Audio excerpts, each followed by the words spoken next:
Hello, I'm doing a movie review, and as you could probably tell, I'm in a slightly different location than where I normally do my movie reviews. Normally I do my movie reviews in my bedroom, but I'm in my car right now, mainly because I just got out of the movie that I'm reviewing right now. I know the movie's been out for a couple of weeks now, but this is my review on Star Trek Beyond, which is the third film in, I guess you could call this the J.J. Abrams Star Trek series, even though he didn't direct this one, but he directed the first two films in this series. I don't know if there's like a specific name for this new series of Star Trek films, so I'm just gonna call them the J.J. Abrams Star Trek series, even though, once again, he did not direct this third film in the series. However, he was one of the producers for it. Now, Star Trek Beyond is directed by, I believe the guy's name is Justin Lin. Now, Justin Lin also directed some of the Fast and the Furious movies. Now, I've never watched the Fast and the Furious movies. Truthfully, they just don't seem like my kind of movies. I mean, if you like them, that's cool, but they just don't seem like my cup of tea, honestly. The movie is also co-written by Simon Pegg, who also plays the character of Scotty in this new Star Trek series. Now, I've seen Star Trek Beyond twice already, and I have to say that I really enjoyed this movie. Now, if you didn't like the first two films in this new Star Trek series, then you probably won't like this one as well, but once again, I really enjoyed it. But keep in mind, I also liked the first two films in this series as well. Now, a little over 3 years ago now, I actually reviewed all the Star Trek movies, not just the J.J. Abrams ones, but the older Star Trek films as well.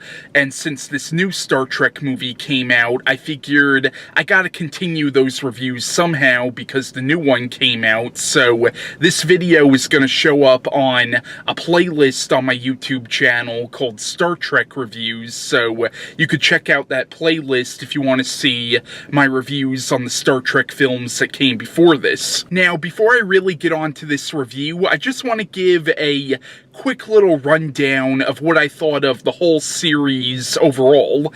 Now, I'm a fan of Star Trek, but mainly through the movies. I would not call myself a Trekkie, mainly because I don't think I have the right to call myself a Trekkie, because I've only seen a handful of episodes of the original series, just like I've only seen a handful of episodes of Star Trek The Next Generation and Star Trek Voyager, so I haven't seen enough of the TV shows to really call myself a Trekkie. So I would just say I'm a fan of Star Trek, but mainly through the movies. Now, I know it's a deeply flawed movie, and I know everybody hates it, but I'm actually really fond of Star Trek the Motion Picture.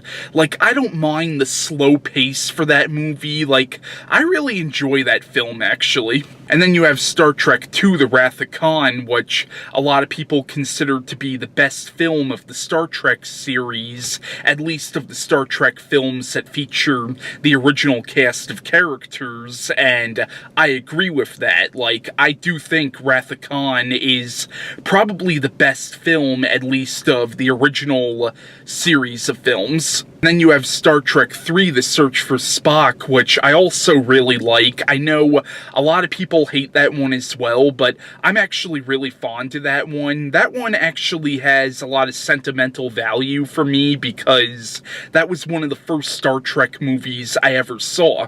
And then you have Star Trek IV: The Voyage Home, which I do enjoy. It is a really fun movie, even though it's basically just a fish-out-of-water comedy that happens to feature the characters from Star Trek, and the message of the film is a little preachy, but it is still an enjoyable movie. And then you have Star Trek V: The Final Frontier, which is probably the worst of the Star Trek series, at least of the Star Trek films that feature the original cast of characters.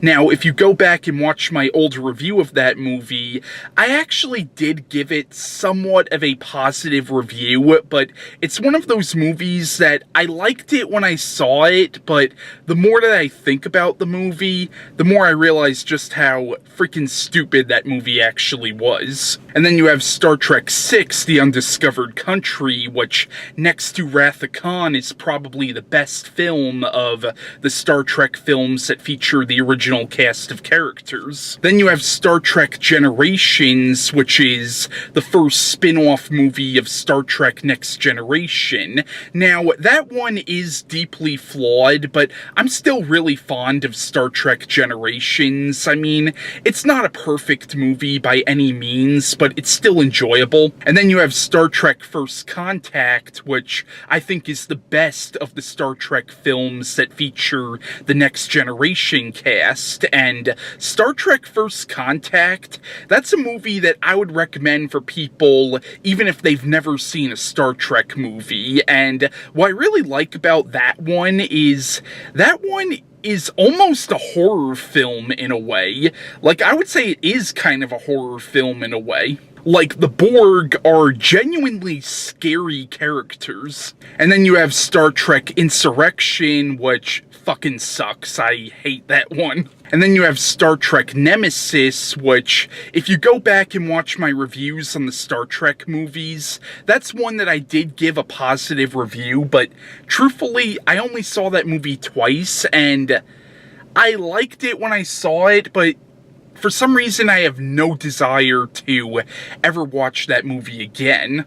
Tom Hardy was really good in it, though. And then you had the 2009 reboot of Star Trek, and what I thought was really interesting about that movie is it was a reboot, yet it's still kind of connected to the old continuity, because basically because of something that happens in the original Star Trek universe, basically time gets reversed and an alternate universe gets created. So all the Star Trek movies following the 2009 reboot take place in an alternate Star Trek universe. So I actually think that's a really brilliant way of doing a reboot. Like, it's set in a different continuity from the older Star Trek movies and TV shows, but it's still connected to the old continuity in a way. And then you had Star Trek Into Darkness, which was the sequel to the 2009 reboot, and that one I also enjoyed, even though it had a lot of plot holes, and it was basically just a remake of Wrath of Khan. And then we come to this film, the third film in what, once again, I like to call the J.J. Abrams Star Trek series, and I actually really enjoyed this one, as I said before. I thought this was a genuinely really good movie. Now, the basic plotline of Star Trek Beyond is, in the film, Kirk and the rest of the crew of the Enterprise are sent on this search and rescue mission, or what they're told is a search and rescue mission. But what happens is, while they're on this mission, they end up getting attacked by these alien beings, led by this being who calls himself Karl. And long story short, they end up on Krall's planet, and it turns out that Karl is pretty much planning on destroying the Federation, and now it's up to Kirk and Spock and McCoy and the rest of the crew of the Enterprise to stop Karl, and that's all I want to say about the plotline of this movie. Now, once again, I really enjoyed this movie. I thought it was a really fun action movie. Now, this new series of Star Trek films, my one complaint about them is they're not as cerebral as the older Star Trek films, and they're really just action movies, while the older Star Trek films were meant to be a little more cerebral and were meant to make you think a little bit more.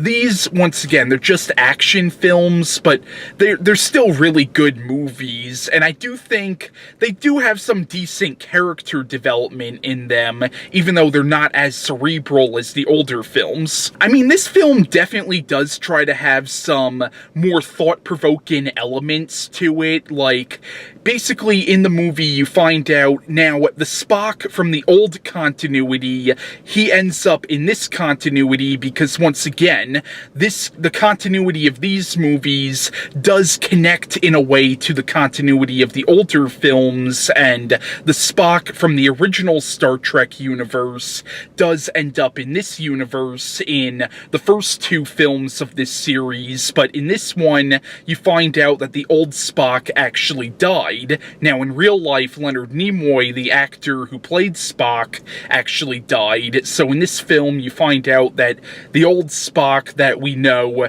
died in this universe, and so you have the Spock of this new continuity finding this out, and basically there's a point where he comes very close to a near-death experience, and throughout the film, the Spock of this continuity is really starting to question his own mortality. And there are these really nice scenes in the movie where Spock and McCoy are getting into these philosophical conversations about life and death. So, the film does try to have some cerebral elements to it, and it does have some really decent character development in it. And one thing I did like about this is I liked how in this movie they attempted to give each of the main characters their own amount of screen time. Like, even though I do like the older Star Trek movies better than these new Star Trek movies, my one main criticism of the older films is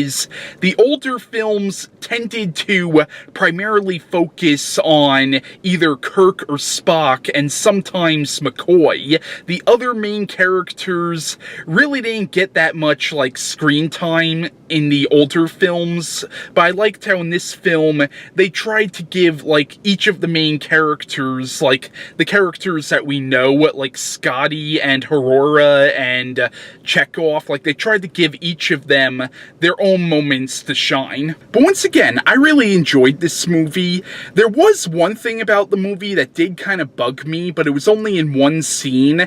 Basically, when they first get on this planet, I don't want to give too much away, but there's a particular scene where Scotty is literally hanging from a cliff. But then, like, a few scenes later, you see him just walking around, and it's like, how did he get out of that predicament? Like, I mean, I'm sure he, like, managed to climb back up, but they should have shown that, though. It was just kind of weird. Like, it seems like a scene that was cut out or something, and I wish that was just left in. Now, in the film, Chekhov was played by Anton Yelchin. Now, Anton Yelchin actually died back in June, and when I first heard about that really did kind of hit me hard, because I've always liked Anton Yelchin as an actor. He played Bobby Garfield in the adaptation of Stephen King's Hearts in Atlantis.